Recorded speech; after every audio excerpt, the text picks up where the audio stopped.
Егер ер адам іштей сынған болса, оның жасаған іс-әрекетінің өзінен ақ ол білініп тұрады. Ол өзін көп нәрседен тежей бастайды.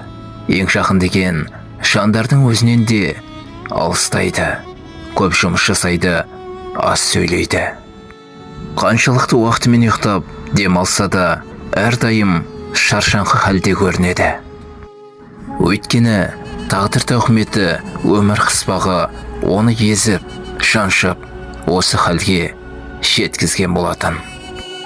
Ол кішігірім майда шүйден нәрселерге де тез ашуланып, болған-талған күйге түсетін, төзімі таусылған күйгелек адамға айналады. Бұрындары ол үшін қуаныш, шаттық алып келетін істер енді оған қызық емес. Енді ол тек уақытша ғана оның көңілін аулайтын істермен, мәселен, межелі жері белгісіз болса да, сол бақытқа қарай қатты жылдамдықпен тез жүру, оған аз да болса көңіліне тыныштық, жанына жайлылық сыйлайды. Ол өз ойындағы пікірлер ішінде адасып қалады. Көп нәрселерге ойша көз жүгіртеді.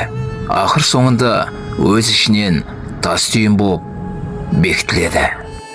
Егер сіз одан жағдайын сұрай қалсаңыз, жақсымын деп бір ауыз сөзбен жауап береді.